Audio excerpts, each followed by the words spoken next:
নমস্কার। শ্রী শ্রী রামকৃষ্ণ কথামৃত। তব কথামৃতং তপ্ত জীবনং কবিভিরিতং কলমশাপহম শ্রবণমঙ্গলং শ্রীমদাততং ভুবি গৃহন্তি ये ভুরিদা জনা। ষষ্ঠ পরিচ্ছেদ। ঠাকুর দক্ষিণেশ্বর মন্দিরে নরেন্দ্র প্রভৃতি ভক্ত সঙ্গে। ঠাকুর শ্রী রামকৃষ্ণ মধ্যাহ্ন সেবার পর দক্ষিণেশ্বর মন্দিরে ভক্ত সঙ্গে ঘরে বিশ্রাম করিতেছেন। আজ নরেন্দ্র, ভবনাথ প্রভৃতি ভক্তেরা কলিকাতা হইতে আসিয়াছেন। মুখুজ্জে ভ্রাতৃদ্বয়, জ্ঞানবাবু, ছোটগোপাল, বড়কালী প্রভৃতি এরাও আসিয়াছেন। কোন্নগর হইতে ৩-৪টি ভক্ত আসিয়াছেন। রাখাল শ্রী বৃন্দাবনে বলরামের সহিত আছেন। তাহার জ্বর হইয়াছিল, সংবাদ আসিয়াছে। আজ রবিবার, কৃষ্ণা দশমী তিথি, ৩০শে ভাদ্র ১২৯১, ১৪ই সেপ্টেম্বর ১৮৮৪। নরেন্দ্র পিতৃবিয়োগের পর মা ও ভাইদের লইয়া বড়ই ব্যতিব্যস্ত হইয়াছেন। তিনি আইন পরীক্ষার জন্য প্রস্তুত হইবেন। জ্ঞানবাবু ৪টে পাশ করিয়াছেন ও সরকারের কর্ম করেন। তিনি ১০টা-১১টার সময় আসিয়াছেন।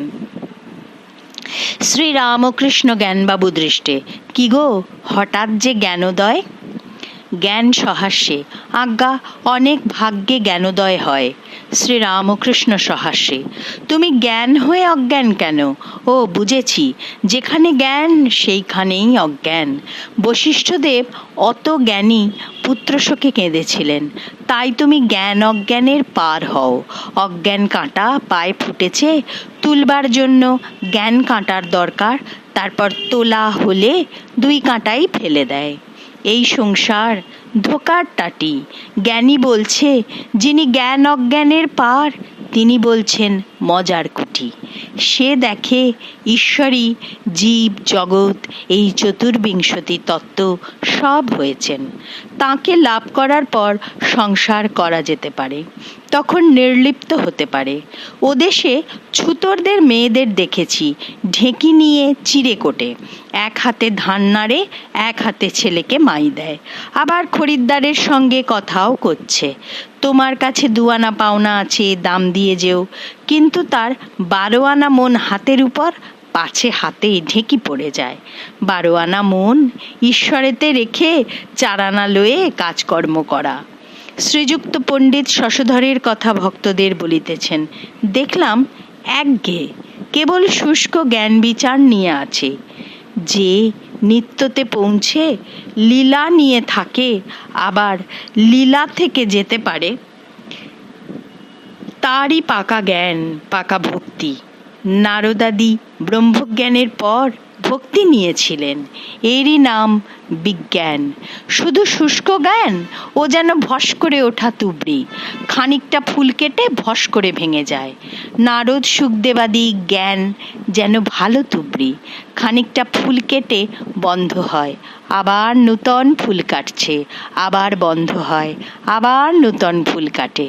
নারদ সুখদেবাদির তার উপর প্রেম হয়েছিল।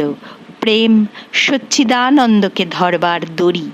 মধ্যাহ্নে সেবার পর ঠাকুর একটু বিশ্রাম করিতেছেন। বকুলতলায় বেঞ্চের মতো যে বসিবার স্থান আছে, সেখানে ২-৪ জন ভক্ত উপবিষ্ট আছেন ও গল্প করিতেছেন। ভবনাথ, মুখুজ্জে ভ্রাতৃদ্বয়, মাস্টার, ছোটগোপাল, হাজরা প্রভৃতি ঠাকুর ঝাউতলায় যাইতেছেন। ওখানে আসিয়া একবার বসিলেন। হাজরা ছোটগোপালকে, এঁকে একটু তামাক খাওয়াও। শ্রী রামকৃষ্ণ সহাস্যে, তুমি খাবে তাই বলো। সকলের হাস্য। মুখুজ্জে হাজরাকে, আপনি এর কাছ থেকে অনেক শিখেছেন। শ্রী রামকৃষ্ণ সহাস্যে, না, এর বাল্যকাল থেকেই এই অবস্থা। ঠাকুর ঝাউতলা হইতে ফিরিয়া আসিতেছেন। ভক্তেরা দেখিলেন ভাবাবিষ্ট, মাতালের ন্যায় চলিতেছে। যখন ঘরে পৌঁছিলেন, তখন আবার প্রকৃতিস্থ হইলেন। ওম নিরঞ্জনং নিত্যানন্তরূপম ভক্তানুকম্পাধৃত বিগ্রহং বৈ ঈশাবতারং পরমেশমিড্যং তং রামকৃষ্ণং শিরসা নমামো।